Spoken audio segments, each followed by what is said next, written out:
Please welcome the very funny Kevin Hart.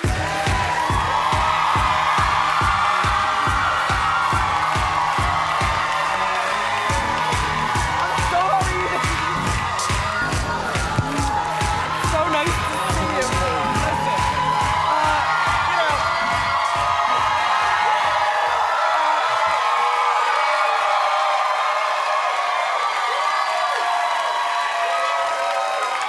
you know,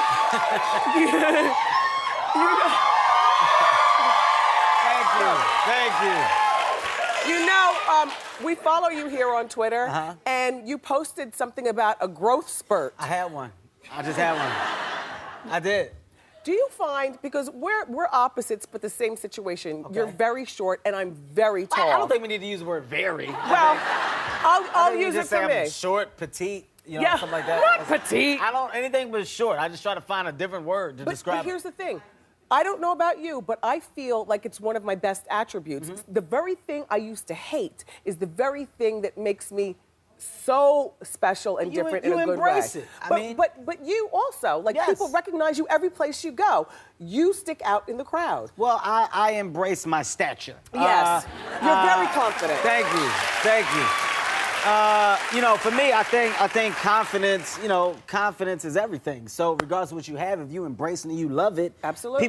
people will follow and do the same. Absolutely. And, you know, for me, self-deprecation is what my comedy lives in. You know, I talk about myself, I address anything before anybody else can. So you have nothing to really say about me that I haven't said about myself. So in my mind, I really do think I'm a sex symbol. I do.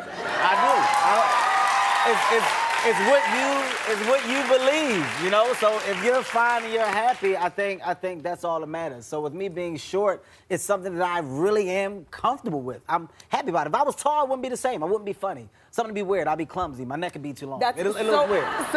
So in other words, it makes you special, and that's what's good. Yes. So, you know, without saying too much about Think Like a Man 2, we're still married. Yes, we are. And thank you for having me back in the movie. Yes.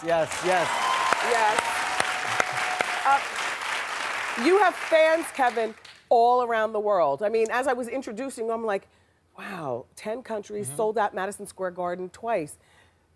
That's huge. It's huge. I try to think about it because I don't want to go crazy. Right.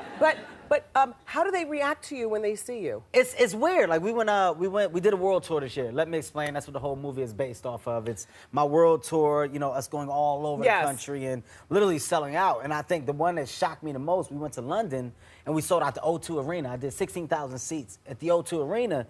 And after the show, like literally, I'm looking and these people got signs and they're like rocking the van, they're shaking the cars. And I'm like, yo, this is crazy. Like, this is all for a guy that tells jokes. You know, I make a living telling jokes, telling stories, but I think because it's so real and I'm an open book. You know, I don't hold anything back. My life is what it is, whether it's good or bad. I put it out there for people to see. And I think that's why worldwide my material has kind of became universal, because everybody can appeal to it. I've already seen the movie, and I have to tell you, it's phenomenal to see how people react to you. Thank you. I also noticed there's a lot of fire in your show. What's up with the fire? Well, Wendy, I'm a big deal. So here's the thing.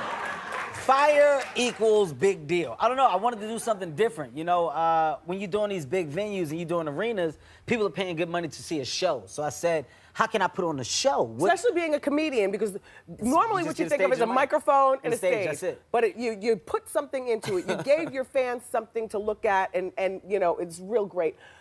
You talk in the show about something that I've never talked with you about, and that is your first marriage. Yes. My first marriage. Your only marriage. You cheated, and that's why it ended. I didn't know that. Did you know that? Let's talk about that. I talk about it. Okay. I put it all out. I got married young, first of all. How young? I was 21, Oh, 22 God. years old. Oh, So right? yeah, so our marriage, you know, we had our good points, we had our bad points, but Was that a high school sweetheart? Not high school, just life. Okay. Life sweetheart. Okay. Yeah, life sweetheart. Community college sweetheart. Now, how long did that That's what I last? call it. We went to community college. How long did that last? We were together for about 8 years almost. And it produced a couple of no, great we were kids? together longer than that. 7 years we were married, so we were together probably for like 10. Okay, 10, and you years. got a couple of kids out of Yes, out two of the deal? kids, two beautiful kids. But you Heaven Hendricks. cheated. Well, you don't have to keep throwing it out there like that. Well, we can say, we can say I made mistakes. Okay. And in making mistakes, some men own up to them, some men don't. Yes. In my particular situation, I owned up to it, and the consequences of those mistakes ended in divorce. And I think now, because of that, I'm a better man. I'm a better smarter boyfriend. man. Of course you are. Inoka is his girlfriend, and last time you've been together for about 2 years. And last time that you were here, longer than that now. you were telling us 3.5 years. You're living together. So, do you think you'll get married again? Well, you know, Wendy, see, I don't know. Like, I want to say yes, but I don't know. Of course, you know, marriage is a big step. And I understand how big of a step it is now because of how big of a step I took and didn't really understand how big that step was then. So now I have a different understanding for it. So for me to do it now, I need to make sure I'm ready. So the preparation for it and the understanding of it is completely different. Once again, it's all a process. I think in time I may be ready. Now, am I? No, not right now. Yes. No, not right now. And, you know, in addition to having your fabulous, movies and the stand-ups, we love Real Housewives of Hollywood. Oh, thank you. I love that show. And it's been picked up for a second season. What can we expect? You can expect a lot more foolishness, man. You know, I got a great group of guys, and this year the star power is even bigger. We got Chris Rock, we got Wanda Sykes. Nice. I mean, the list goes on and on, man. Ed O'Neill, Katie Couric came on, the Kardashians. Like, literally, the people that came to guest star are ridiculous, and the show's just gotten bigger and bigger. And I think for BET, I definitely take my hat off to them for taking a chance on me, and the show has done so much. The show is very entertaining. Listen, Kevin's not going anywhere. Up next, we're going to put him in a hot seat. Keep it here.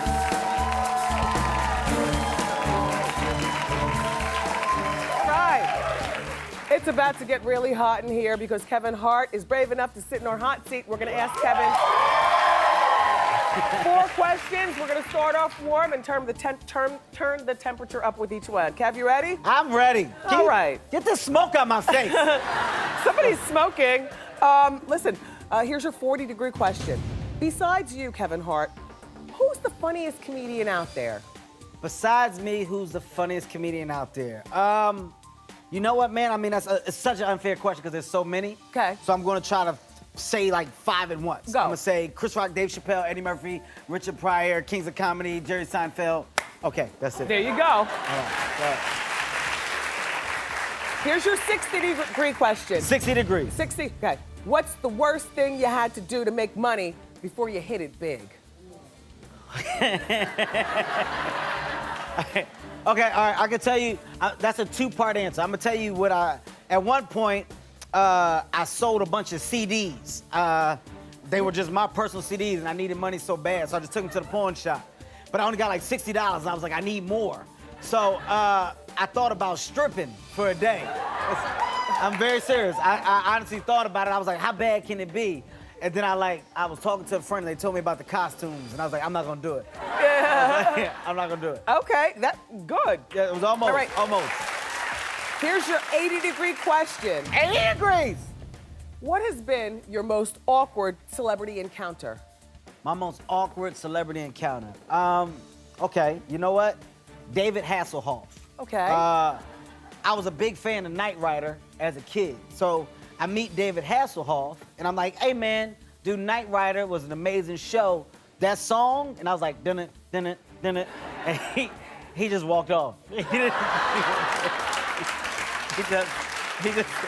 Good answer. Interesting.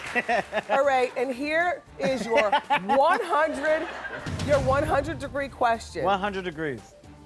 Have you ever been snubbed by a celebrity? Like they know who you are and they snub you. When I was a big deal or before? At any point. Okay, at any point. At any point, but okay. I just want I know you got a good one. No, okay. I'm gonna give you a real good one. Okay. All right. This is kind of embarrassing too. Okay. I met Janet Jackson, right? And you know, I didn't know if she knew who I was or not. And I was so nervous, like I'm shaking, my hands are sweaty. And she's there with Jermaine Dupri. How long ago was this? Oh, they were dating. This was she was with Jermaine Dupri. Yeah. So I go up to her and I'm like, hey, Janet, my name's Kevin Hart. I'm a big fan. I was like, you must like little guys. And she was like, ugh. Really? I love conversation with Kevin Hart. Yes. Thank you for being brave enough to sit in the hot seat. Thank and everybody, you need to check out Kevin Hart's new movie. It's called Let Me Explain. It. Yes. It's in theaters today.